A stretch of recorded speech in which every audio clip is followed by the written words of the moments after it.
selamat pagi pemirsa.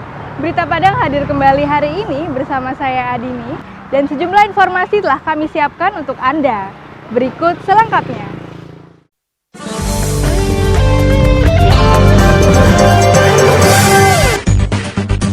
Kasus prostitusi online segera memasuki persidangan. Kebakaran hebat terjadi di Pariaman pada Kamis dini hari.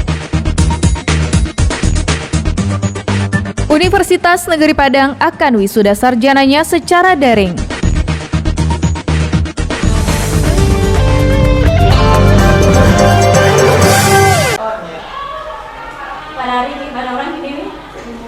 Setelah bergulir lebih dari 4 bulan, penyidik Polda Sumatera Barat baru menuntaskan pemeriksaan kasus prostitusi online yang diungkap ke publik oleh anggota DPR RI asal Sumatera Barat. Kamis siang, jaksa penuntut dalam kasus ini, Dewi Permata Asri, menerima berkas perkara dari penyidik di Kejaksaan Negeri Padang. Ditemani oleh tim pengacaranya N dan AS, dua tersangka dalam kasus ini diserahkan oleh penyidik ke pihak kejaksaan. Dengan penyerahan ini, maka polisi telah menuntaskan penyidikan kasus prostitusi online dan menyerahkan kasusnya ke Kejaksaan Negeri Padang untuk dituntut dalam persidangan. N dan AS dituntut dengan pasal berlapis. Selain Undang-Undang Nomor 11 Tahun 2008 tentang ITE dan Undang-Undang Nomor 44 Tahun 2008 tentang pornografi, PSK dan mucikari ini juga dituntut dengan pasal 296 junto pasal 55 KUHP. Ada 2 orang yang sekarang dilakukan tahap 2 dari Kejaksaan Negeri Padang. Dan malah perkara prostitusi online itu disangkakan melanggar Undang-Undang IT, juga ada Undang-Undang pornografi dan dalam KUHP. Yang dilanggar pasal 27 ayat 1 Undang-Undang Nomor 11 Tahun 2008 tentang IT, dan atau kedua pasal 4 ayat 2 Undang-Undang pornografi, dan yang ketiga pasal 296 junto 55 KUHP. Kasus N dan AS terjadi pada akhir Februari lalu. Saat itu N ditangkap di kamar sebuah hotel berbintang di Kota Padang. Saat kamarnya digeruduk polisi dan seorang anggota DPR RI asal pemilihan Sumatera Barat, petugas menemukan N tanpa busana seorang diri di kamar itu. Petugas juga menemukan uang tunai sejumlah 750.000 dan sebuah telepon genggam.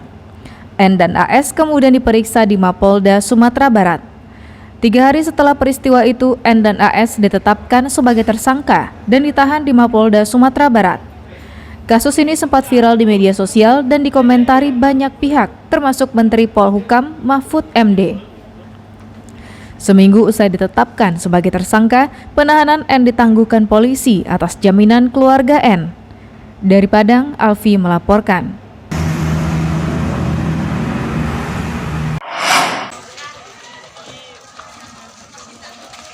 Tujuh petak toko yang terletak di daerah Sungai Laban Kamis dini hari ludes dilalap si jago merah.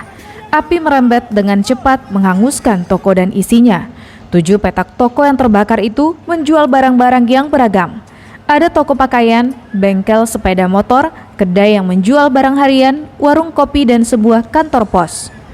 Pemilik toko dan warga sekitar yang mengetahui peristiwa itu tak bisa berbuat banyak karena kobaran api sangat besar sehingga warga tak berani mendekat untuk menyelamatkan barang-barang yang belum disentuh api. 4 buah mobil pemadam kebakaran yang datang ke lokasi baru bisa menguasai keadaan setelah api berkobar selama 2 jam. Petugas kepolisian yang datang ke lokasi tersebut belum bisa menentukan penyebab kebakaran tersebut. Hasil pemeriksaan yang dilakukan terhadap 2 orang saksi, api diduga berasal dari hubungan pendek arus listrik di salah satu toko yang ditandai dengan ledakan sebuah trafo. Menurut saksi, ini sebenarnya dalam penyelidikan. Menurut saksi ada 2 kemungkinan. Satu melihat api dari atas, dan satu melihat api trafonya meledak. Demikian masih dalam penyelidikan. Kita perbanyak saksi, kita kumpulkan saksi dan kita periksa sampai tuntas. Kapan perlu kita bawa ke labor. Kebakaran 7 petak toko ini termasuk salah satu kebakaran terbesar yang terjadi di Kabupaten Padang Pariaman. Maka tak mengherankan hingga siang hari banyak warga yang datang ke lokasi tersebut untuk melihat puing-puing sisa kebakaran. Meski kebakaran ini tak menimbulkan korban, setidaknya pemilik toko mengalami kerugian hingga miliaran rupiah. Eki Rafki melaporkan dari Padang Pariaman. Bagaimana kita bisa melaksanakan berbagai aktivitas. Universitas Negeri Padang akan menggelar wisuda dengan sistem daring atau dalam jaringan. Rencananya wisuda perdana dengan cara ini akan dilaksanakan pada tanggal 21 Juni mendatang. Wisuda daring ini dilakukan karena pandemi COVID-19 yang tidak memungkinkan untuk menggelar wisuda secara manual seperti yang berlaku selama ini. Dalam keterangannya kepada pers Kamis siang, Rektor Universitas Negeri Padang mengatakan, wisuda sistem online ini akan menghadirkan semua wisudawan sebanyak 868 orang melalui aplikasi Zoom. Melalui online, para wisudawan akan diwisuda di rumah masing-masing menggunakan baju toga. Sedangkan rektor dan dekan masing-masing fakultas yang akan mewisuda para sarjana berada di auditorium Universitas Negeri Padang. Mereka yang akan diwisuda adalah mahasiswa strata 1, strata 2, strata 3, dan mahasiswa diploma.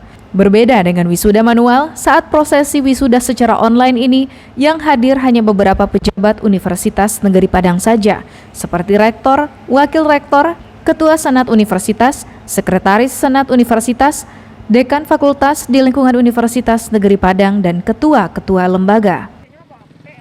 Wisuda daring ini kita melalui Zoom Cloud ya, melalui Zoom Cloud meeting, melihat proses wisuda itu langsung dari rumah masing-masing yang terkoneksi melalui internet tentunya. Dan proses acara wisuda sama jadwal dan kegiatannya sama seperti biasa. Nanti ada pelantikan, ada pemindahan jambul, dan juga nanti ada pembacaan lulusan.